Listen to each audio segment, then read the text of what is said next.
Aujourd'hui, une vidéo pour essayer de vous donner un certain nombre de repères. Parce que moi, je remarque une chose, c'est que dans la résistance, là, ça part vraiment dans tous les sens. Ça devient complètement incohérent. Donc là, je voulais vous proposer une grille de lecture. Parce que là, je voyais là récemment là, une vidéo de Ernesto 2.0 et ça m'a vraiment donné l'idée.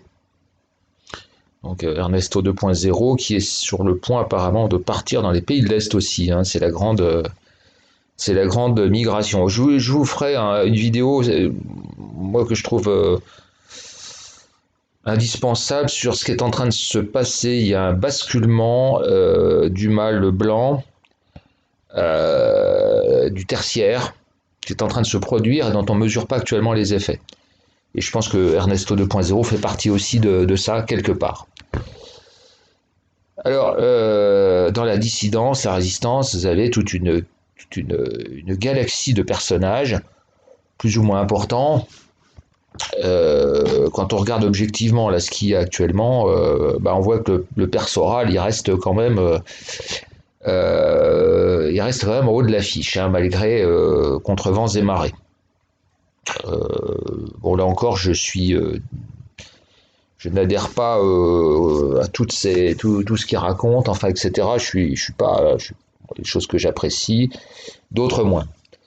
Et là, je me rends compte qu'il y a des incohérences absolument considérables et je ne sais pas si les gens qui suivent tous ces gens comprennent bien ce qu'ils font. Donc, je vous propose une grille de lecture pour chacun de ces personnages avec 5 items. C'est d'abord, est-ce que le personnage est un nationaliste? Alors ça a l'air bête comme ça, mais vous vous rendrez compte qu'il y en a très très peu. Objectivement très très peu. Et il y en a même beaucoup qui sont antinationalistes. Alors après, chacun fait ses choix, mais moi j'aime bien que les gens annoncent la couleur. Il y a bien sûr le problème des races. Est-ce que les gens sont racialistes ou pas? Quelle est leur vision des races? Il y a le système politique. Et actuellement, le système triomphal, c'est le libéralisme. Comment les gens se situent-ils par rapport au libéralisme? Est-ce qu'ils sont libéraux, anti-libéraux, etc. Il y a bien entendu le problème de la spiritualité. Est-ce que les gens adhèrent à une religion, sont libres penseurs, sont athées, sont ci, sont mi? Et puis il y a aussi un problème qui est la morale. Alors je ne vais pas trop m'attarder là-dessus parce que c'est quelque chose d'un peu glissant, mais c'est important aussi. Et je crois que là, pareil, là, je crois que les gens ne se rendent pas bien compte de certaines choses. Donc moi ce que je vous propose de faire et un peu ce que je vous invite à faire, c'est un petit peu de voir quand vous êtes intéressé, vous regardez un des personnages de la dissidence, c'est de voir un petit peu quel est comment ils se situent par rapport à ces 5 items. Bon, le cinquième est un peu compliqué, on va se pencher plutôt sur les 4 premiers. Donc vous prenez Daniel Conversano, qui est un des acteurs les plus importants de la dissidence. Alors lui, c'est quand même relativement simple. Donc c'est un européiste. C'est un libéral. C'est un libéral. Bien que comme beaucoup de libéraux de la dissidence, ce sont des gens qui sont souvent entre le clochardisme et l'assistance sociale, très curieusement. Mais voilà, donc c'est un pro-libéral. Au niveau des races, je vais pas mettre parce qu'il faut se méfier, il y a risque d'attaque pour injure publique. Donc je vais pas me livrer à ça. Donc je vais dire que c'est un non antiraciste. Pour parler poliment, enfin revoyez donc ces entretiens, notamment, enfin le fondamental c'est celui avec Tepa, hein, qui dure plusieurs heures, dans lequel là il s'est lâché, hein, et on parle largement d'Hitler, etc. Curieusement. Alors que là, ces derniers temps, il a quand même beaucoup évolué vers. Ces derniers temps, il a quand même beaucoup évolué vers une idéologie qui n'est pas spécialement défavorable au sionisme. Donc là aussi, je vous invite à mesurer le parcours en 2-3 ans de cet individu. Et sur le plan spirituel, c'est un athée plutôt anticatholique. Enfin, en gros, c'est un bobo dont on se demande comment il fait pour avoir autant de succès dans la dissidence. Mais bon, ça, c'est l'apanage des manipulateurs, hein. Donc arriver à capter des gens, alors que lui-même, quand vous regardez son profil, je veux dire, il est à l'inverse de la dissidence, hein. Voilà. Alors j'ai pris un autre exemple comme ça, c'est Chargave. Donc c'est un nationaliste, c'est un antiraciste, puisque là on a voulu l'attaquer sur l'anti-sionisme, et il s'est vanté d'avoir un petit-fils, je crois, juif, dont il était très fier, et c'est très bon, pourquoi pas, hein, c'est très bien. C'est un ultralibéral, donc il a fait sa carrière à Hong Kong, hein, et c'est un catholique. Donc déjà, cherchez l'erreur, hein, donc c'est un nationaliste financier de Hong Kong. Formidable, hein. Donc bonjour la cohérence, hein. Et puis là encore, je ne sais pas ce que le catholicisme vient faire là-dedans quand on est un ultra-libéral de Hong Kong. Moi, tout ça est parfaitement incohérent. Bon, bah, il y a un catholicisme atavique, des vieilles familles, etc. Soral, ben, on peut dire que c'est un nationaliste, c'est un antisioniste, c'est un marxiste, grossièrement, hein, je vais dire, voilà. Mais voilà, il ne le cache pas, hein. Et c'est plutôt, je dirais, un athée ouvert, bon, qui cherche l'union, donc qui n'exclut pas du tout et qui accueille bien volontiers les autres religions du livre. Je prends un autre exemple de Lesquin, hein, il y a d'autres personnes qui sont un petit peu dans le même moule, hein, type Ploncard-Dassac, un petit peu, voilà, les old school. Bon, nationaliste, libéral, là encore je dis non antiraciste, pour utiliser un terme non injurieux, et catholique. Donc là encore, là il y a quand même beaucoup de grosses incohérences là-dedans selon moi. Là je voyais hier une des dernières vidéos de Ernesto 2.0, c'est un live je crois, truc encore un peu apocalyptique dans lequel il annonce qu'il va se retirer probablement dans un pays de l'Est.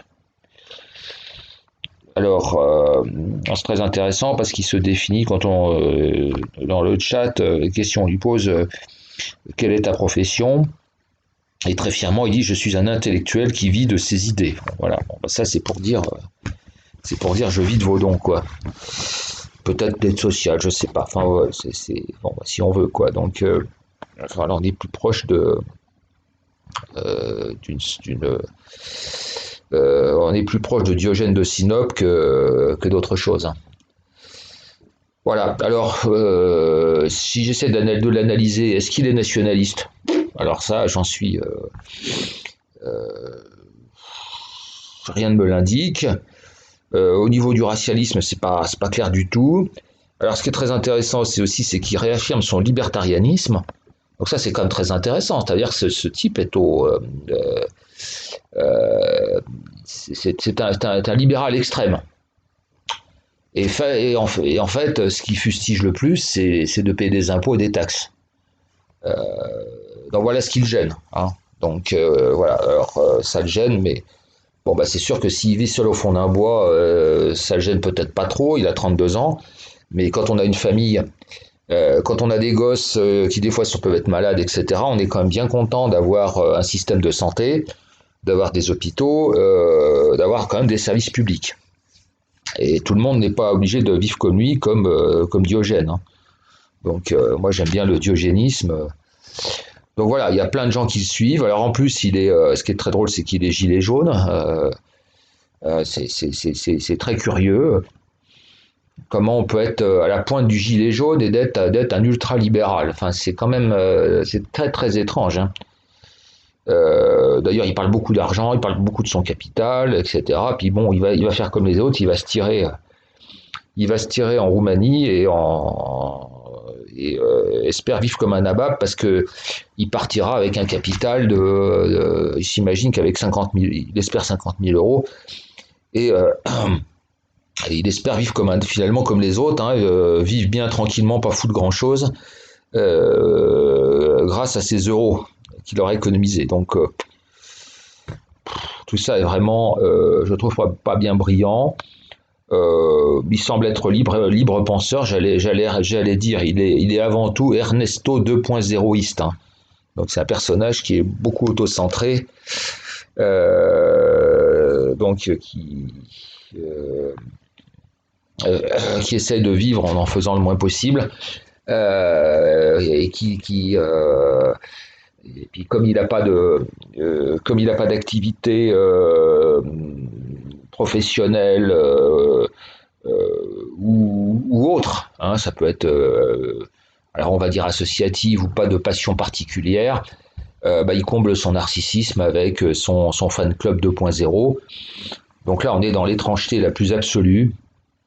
Et je sais pas si, j'aimerais bien que les gens qui le suivent se posent quand même quelques questions, parce que là, on est vraiment dans.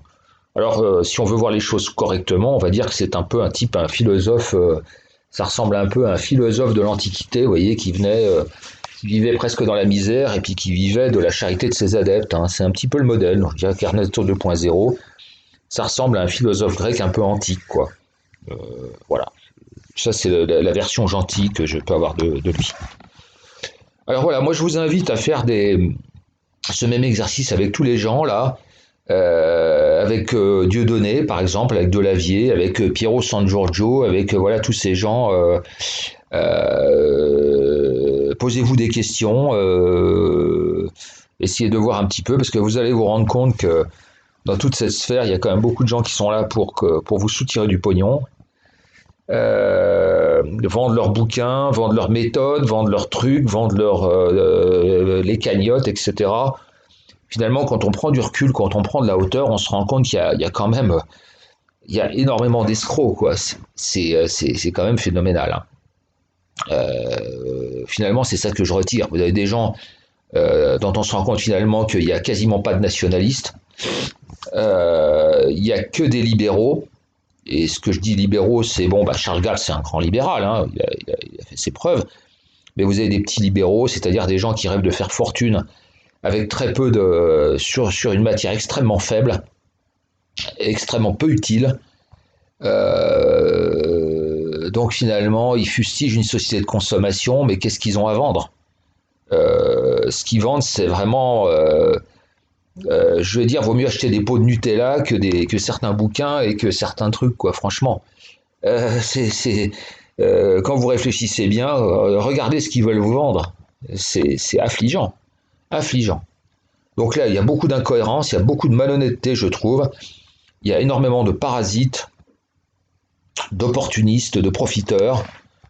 Et voilà.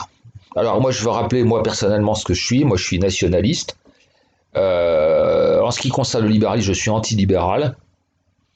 Je ne suis pas un grand gourou de la politique, mais ce que je sais, c'est que il faudra pour le moins, il faut encadrer très sévèrement le libéralisme et le pénaliser, parce que je n'arrive pas à comprendre pourquoi vous avez un délit à partir de 10 km/h au-dessus d'une vitesse limite, et que d'accumuler des centaines de milliards, ça n'est rien du tout. Ça, c'est quelque chose que mon esprit n'arrive pas à comprendre, n'arrive pas à intégrer. Quand on voit le citoyen moyen, à quoi il est soumis, y a des délits pour un oui, pour un non, et puis ces gens-là sont... voilà. Puis d'un point de vue, je dirais même de l'efficacité capitaliste, le libéralisme est arrivé à un point où il y a un tel accaparement des ressources que je pense que ça va contre la créativité. Je pense que quelqu'un de jeune, etc., qui a une idée, voilà, tout ce qu'il pourra faire, c'est revendre à la limite son idée, se faire récupérer ou se faire éteindre son idée pour 3 francs 6 sous.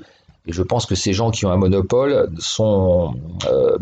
oui, même si je me mets dans un logiciel capitaliste ou de progrès scientifique. Je pense que cette accumulation de richesse est contre-productive, quelle que soit la grille de lecture qu'on veut bien lui donner. Alors la spiritualité, moi je suis catholique, et en ce qui concerne le racialisme, il est clair que moi je suis pour...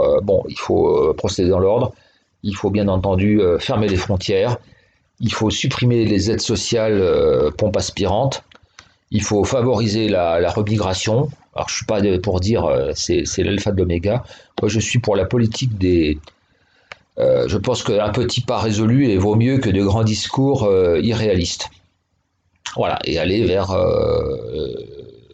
effectivement le retour de gens dans leur pays, même si éventuellement il faut les aider, parce que je pense qu'il y a des gens qui nous coûtent tellement cher que même aider au retour, c'est pas forcément, c'est pas une solution miracle, mais ça peut même être envisagé. Euh, Maintenant que des gens de diverses origines deviennent français, j'y suis pas opposé, mais à condition vraiment d'apporter avec un très haut niveau d'exigence, quoi. Voilà. Donc voilà ma position. Voilà, donc moi je vous invite à utiliser un petit peu cette grille de lecture et vous aurez des surprises, de grosses surprises.